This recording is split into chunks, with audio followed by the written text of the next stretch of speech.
The buzzer rang, and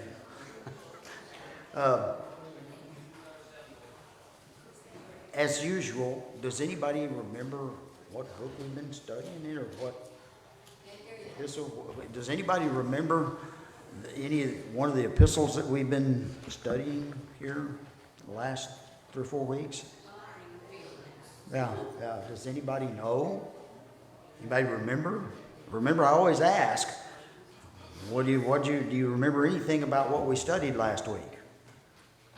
Well, it comes down to something like that. Well, gee whiz. How selective is our memory anyway? How many of us think about dreadful thoughts all the time? How many of us think about happy thoughts all the time? How many of us even think about the Bible very much during the week, except maybe on Sunday morning or something, Wednesday night, those sort of things. So, I'm going to need to sum this up for where I was headed with this, because this will be the last time I speak for several months. So, in here, there's a piece of scripture that stands out for me, and I've got it penciled. I've had it penciled in for a long time, and in fact, it's been so long ago that I don't even remember how long ago I penciled it in. But if you would, turn to Hebrews 13. And there's a simple statement here. And let's just pick up in verse 13, but with emphasis on verse 14. It says, and again, I'm reading from the New American Standard. It says, "So let us go out to him outside the camp, bearing his reproach." And if you notice, him is capitalized. Verse 14, "For here we do not have a lasting city, but we are seeking the city which is to come." And in some Bibles, they may substitute the word the city. That could be also put in as, "For we are seeking eternal reward which is to come." Is that not the reason why you are here this morning? Is to learn? Since you became a Christian, or even maybe just before you became a Christian, what were you seeking? What is it that you believe? Do you believe that you're just a pile of flesh that's going to die? Or do you believe that there is an eternal soul? So if you do have a belief in an eternal soul, let's read 14 one more time. "For here we do not have a lasting city." Well, where is here? The here and now, the right now, what you're living through. "For here we do not have a lasting city, but we are seeking the city which is to come." What is that promise we've been given? Salvation. In other words, we don't get tossed into the dustbin, so to speak. We've been found useful when it comes to judgment. So, with that, hopefully we'll keep these thoughts in mind. So let's go back over to Hebrews 12. And I want to read through 12 or through 7, verses 7 through 11. And I'm going to read fairly fast. Try to keep my comments to a minimum. But remember, there's one word that's right here. It's that word discipline. Okay? Verse 7. "It is for discipline that you endure. God deals with you as with sons. For what son is there whom his father does not discipline? But if you are without discipline, of which all have become partakers, then you are illegitimate children and not sons. Furthermore, we had earthly fathers to discipline us, and we respected them. Shall we not much rather be subject to the Father of spirits and live? For they disciplined us for a short time as seemed best to them, but he disciplines us for our good, so that we may share his holiness." Now think about that for just a moment. What does it mean to share his holiness? What would be part of his holiness? I'll let you roll that around in your mind a little bit.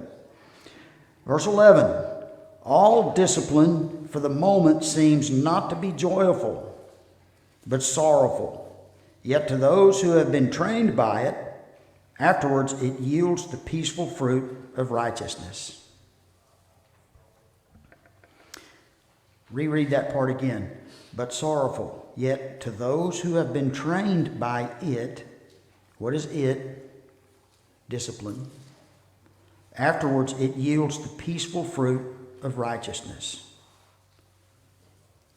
The other day I mentioned to some fellows that I was talking to, racers, and I think about some of the sports guys, the baseball players, because I was a ball player when I was young.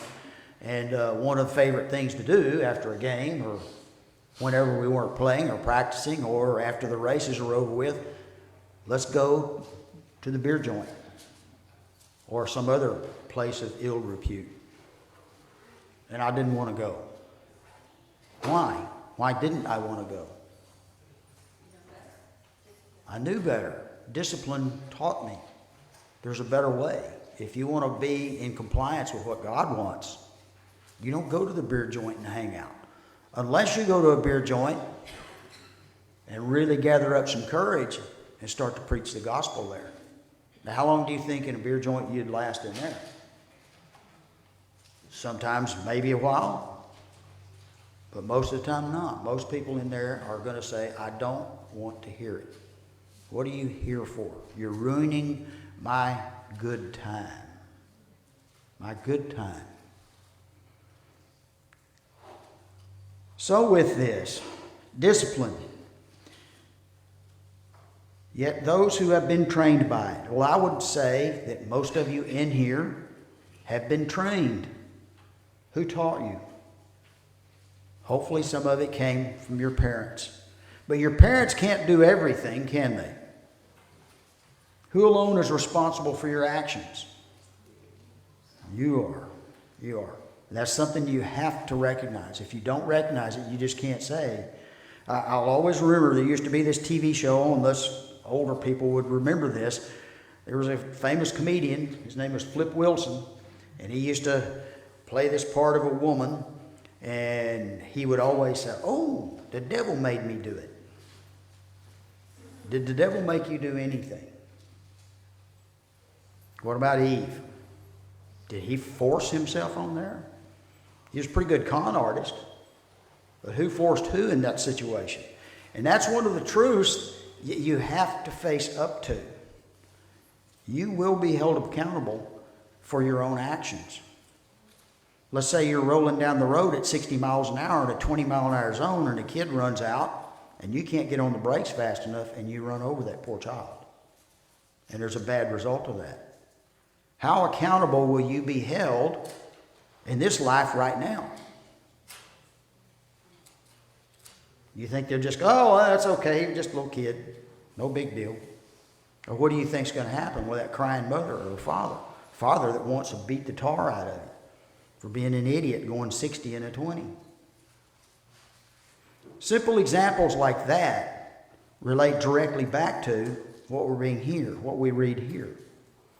And that's one of the things that should be taught to a child to help them understand what discipline is for. Okay? So, if you would, let's flip over to James and let's just get down to the real brass tacks on this. James, let's just pick up in verse 12. And you know, you've heard me read this many, many times before, but we'll interject a few more thoughts into this. It says, blessed is a man who perseveres under trial. What does that mean? It means you stood the test. You stood the test. You passed the test. For once he has been approved, he will receive the crown of life, which the Lord has promised to those who love him.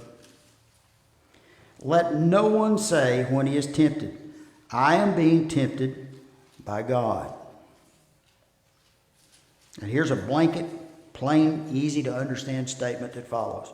For God cannot be tempted by evil. Now, was that one of the things that's said here is that God recognizes what evil is, but he won't even allow it to be, he won't be tempted. He doesn't want it in his presence. To continue, for God cannot be tempted by evil, And he himself does not tempt anyone. And James gets to the crux of the matter here. Up here you've got this thing, this device that thinks. Okay? And the thinking leads to understanding for most of us. Okay? But each one is tempted when he is carried away and enticed by his own lust. Now, just because the male part of the he is in there does not exclude females. Okay? But each one is tempted when he is carried away and enticed by his own lust. Then when lust is conceived, it gives birth to sin. And when sin is accomplished, it brings forth death. And then finally, verse 16, it says, "Do not be deceived, my beloved brethren." Well, let's go back to the very first verse in James. And this is a very important verse to listen to, contemplate, and understand. James, comma, a bondservant of God and of the Lord Jesus Christ. What is James?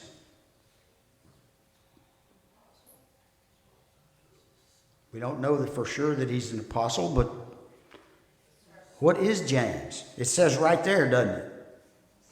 He's what? As a bondservant. Weren't all the apostles bondservants? If you've been baptized and you're alive, what are you supposed to become? A wild maniac? What are you supposed to become? A bondservant. Who are you serving? And it says right there in very plain English, of God and of the Lord Jesus Christ.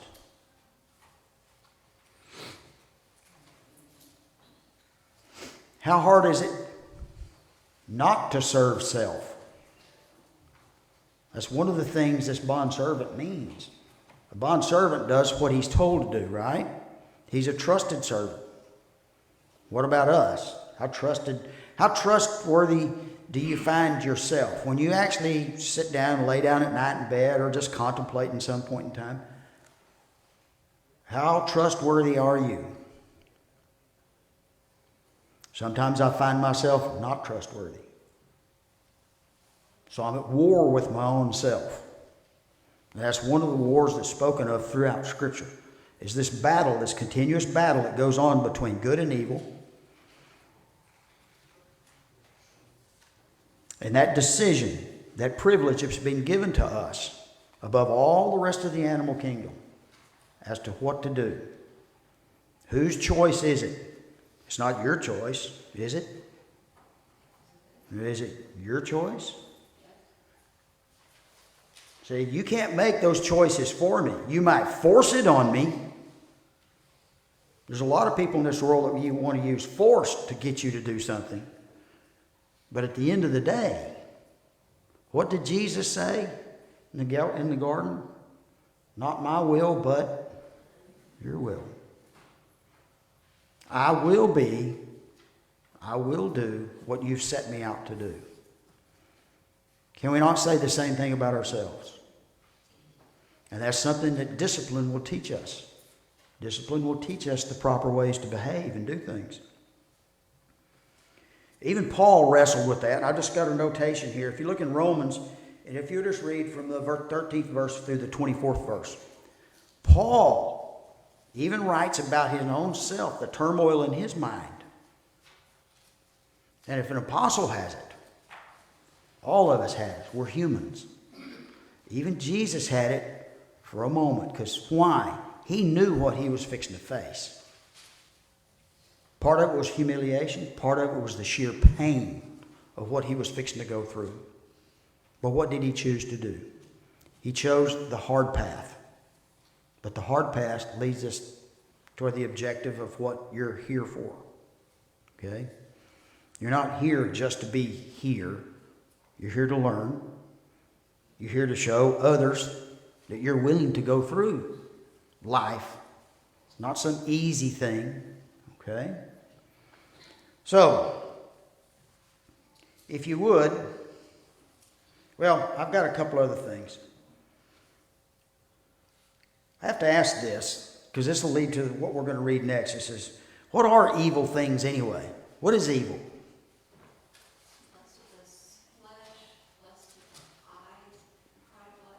Yeah, it gives us some examples, but I mean, really, what does it boil down to be evil? Doing God's will. Going against God's will. Going against God's will? Okay. Well, evil. If you think about this, evil. Who defines what evil is? She just said it. God defines what evil is.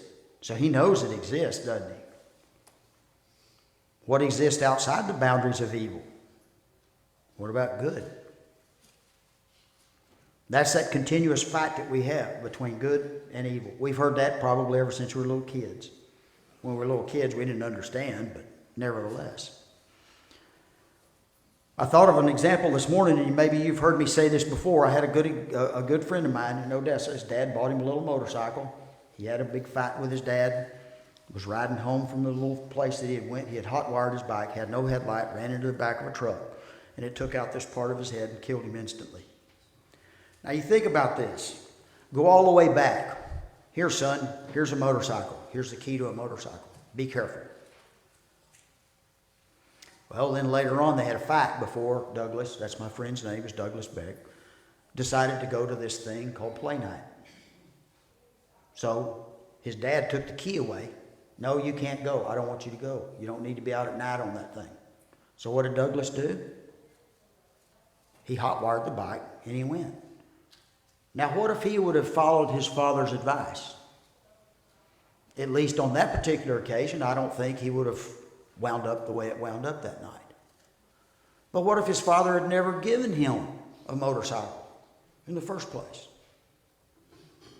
Now, the reason why I illustrate all this is because our decisions have consequences.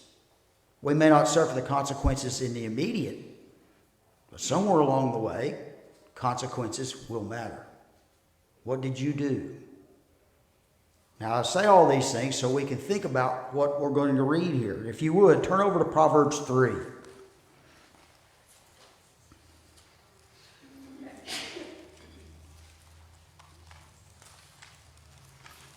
Because if we just think that discipline just is applied here, just in a few verses, well, let's just back up just a little bit here. In Proverbs 1, in verse 7, it says, "The fear of the Lord is the beginning of knowledge. Fools despise wisdom and instruction." Fools. Do you consider yourself a fool? What about when you do something that you shouldn't have done? How foolish do you feel then? Do you really want to be known as a fool? Chapter 3 in Proverbs. Let's begin in verse 1. "My son, do not forget my teaching, but let your heart keep my commandments. For length of days and years of life and peace they will add to you. Do not let kindness and truth leave you. Bind them around your neck." He's talking about the kindness and the truth. You might pose the question, why? So to continue, "Write them on the tablet of your heart, so you will find favor and good repute in the sight of God and man. Trust in the Lord with all your heart, and do not lean on your own understanding. In all your ways acknowledge him, and he will make your paths straight. Do not be wise in your own eyes. Fear the Lord and turn away from evil." And that verse is one that should be memorized. Do not be wise in your own heart. Fear the Lord and turn away from evil. One of the things I've learned about this word wisdom is that every time I crack open the Bible and read it, I learn something else. And it makes me feel foolish that I didn't know it sooner. I could have applied it to my life to help me in situations where I decided that I was going to do just what I wanted to do. Do not be wise in your own eyes. Fear the Lord and turn away from evil. Verse 8, it will be healing to your body and refreshment to your bones. Honor the Lord from your wealth and from the first of all your produce. So your barns will be filled with plenty, and your vats will overflow with new wine. My son, do not reject the discipline of the Lord or loathe his reproof. If you've done something bad, let's say you've robbed a bank. I use that as kind of an extreme example. But you're going to go rob another bank? If you almost get caught, you just kind of like, man, I got away with it just by the hair of my chinny chin chin. What keeps you from going and doing it again? Or any other sin that you may be victim of? You repetitively, how hard is it to get out from under that? It's hard. It's hard. BC has given us, psychological examples of it. Sometimes it's even chemistry related.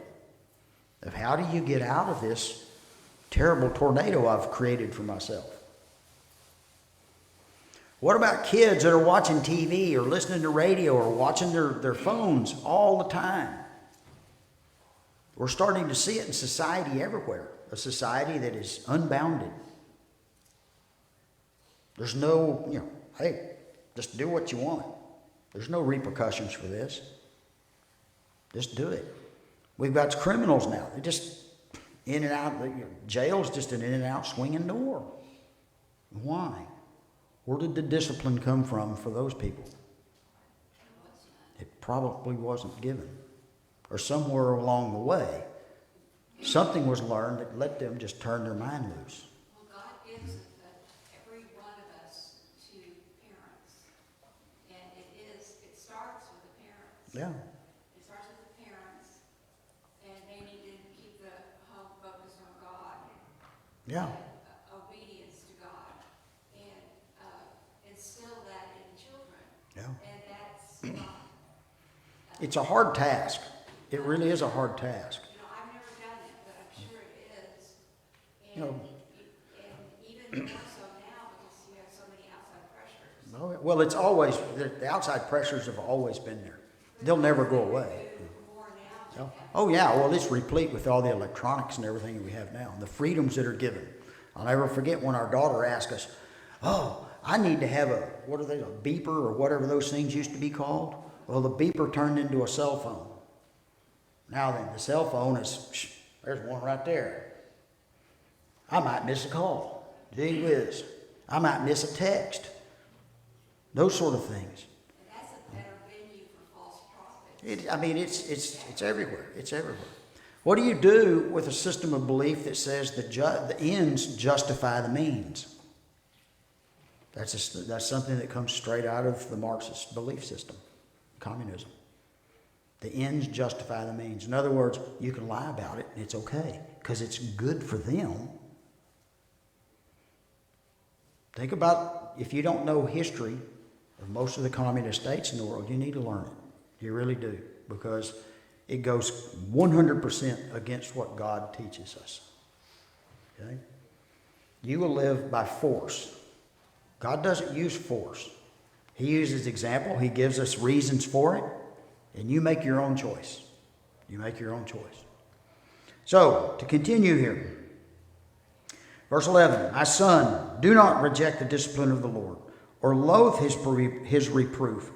For whom the Lord loves, he reproves, even as a father corrects the son in whom he delights. Verse 13. How blessed is the man who finds wisdom, and the man who gains understanding. For her profit is better than the profit of silver. The her referred to there is wisdom. We can just substitute it into the verse. For wisdom, profit is better than the profit of silver. And her gain better than fine gold. She is more precious than jewels, and nothing you desire compares with her. Long life is in her right hand, and her left hand are riches and honor. Her ways are pleasant ways, and all her paths are peace. You contemplate that for a minute. You know, the Bible predicts there'll be wars and rumors of wars, these sort of things. How often do we really live in some sort of peace? There's always someone out there stirring up trouble in there. They want to have it their way. Look at the times that we've got right now. Gee whiz. It's kind of a scary thing, actually. But again, reining in your own self. When I say reign, I'm not talking about, I'm spelling it R-E-I-G-N. Rein it in yourself. You control yourself through the discipline that God gives us. What do you think the first 10 commandments were for? What's the very first commandment? You shall love the Lord your God. You shall have no other gods. And that includes yourself. Who doesn't love self? Do you hate self or do you love self? So you pose these questions to yourself and you'll start thinking, you'll start getting the understanding that God's put into us if we just use it. She is more precious than jewels, and nothing you desire compares with her. Long life is in her right hand.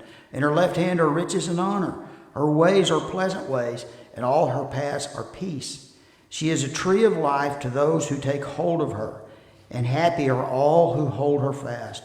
The Lord by wisdom founded the earth. By understanding he established the heavens.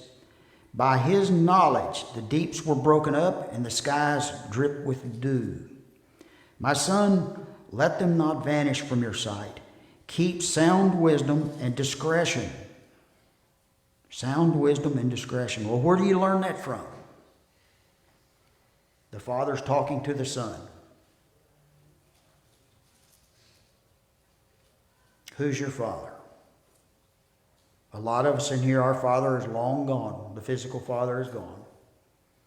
But I think the father that's referred to here is also physical, but he's also the one that we will ultimately give our answers to. My son, let them not vanish from your sight. Keep sound wisdom and discretion, so they will be life to your soul and adornment to your neck. Then you will walk in your way securely, and your foot will not stumble. When you lie down, you will not be afraid. When you lie down, your sleep will be sweet. Do not be afraid of sudden fear, nor the onslaught of the wicked when it comes. For the Lord will be your confidence and will keep your foot from being caught. Do not withhold good from those to whom it is due, when it is in your power to do it. Let's read that again. Do not withhold good from those to whom it is due, when it is in your power to do it. Your power. Your power to do what? To do what? To do good. Verse 28. Do not say to your neighbor, go and come back, and tomorrow I will give it, when you have it with you. In other words, why don't you do it right then and there? What kind of thought processes have you got there? I need some help now. Well, come back tomorrow and I'll think about it. Verse 29. Do not devise harm against your neighbor while he lives securely beside you. Who in here lives beside a neighbor that turns the music up too loud for too long? I was listening to someone yesterday for about an hour.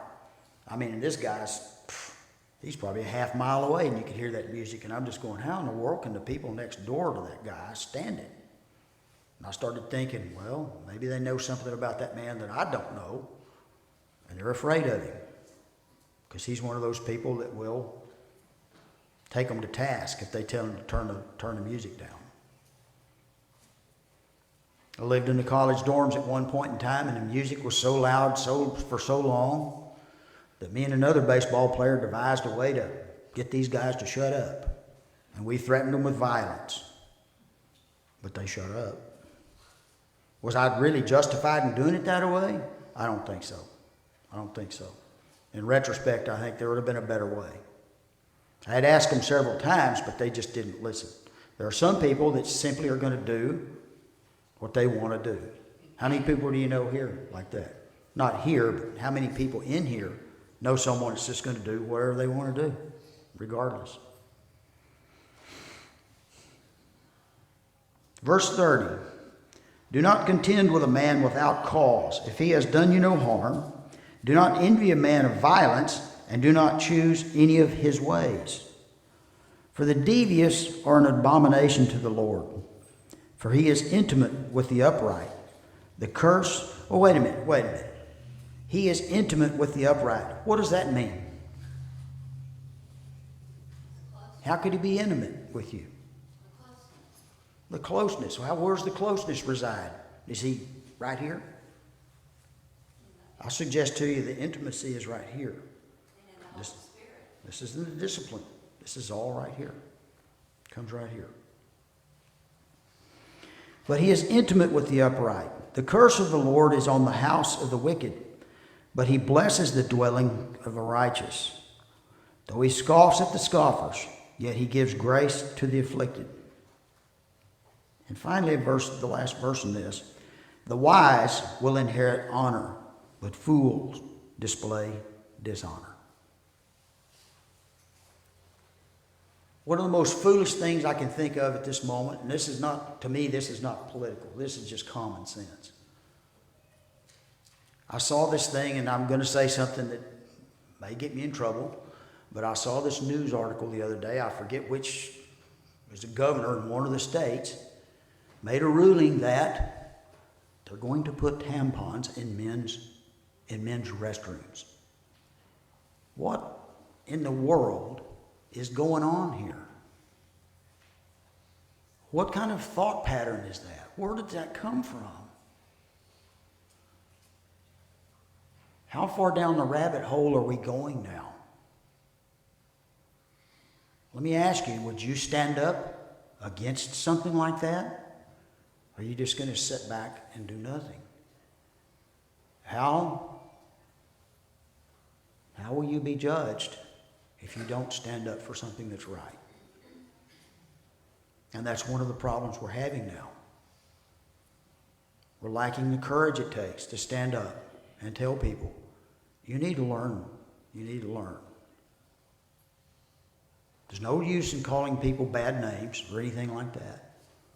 Maybe foolish would be something that could be applicable.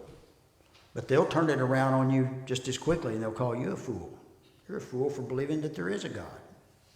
It's turned around where it's a legal issue, so No. it's sometimes very difficult to stand up and Yeah. fight something because, well, it's a new law or it's a new stand for, there's so many agencies out there. See, that's where the application of force comes from.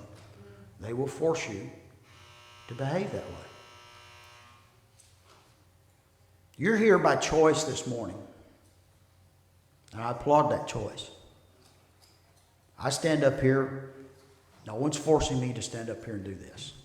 I want to do it because this is, gee whiz, this is something that is worthy of all our time. Especially when your time is finished. When this carcass we live in goes away, that's when real life hits you in the face. This is just a test. So for those of you that have been around for a long time, listening to me talk, you know that one of the things that I teach over and over is your reason for existence, your reason for being here, is to prove to God that you should be called what James calls himself, a bondservant to God and to Jesus. With that, we'll stop. If I've said anything that's an error, please let me know. Thank you very much.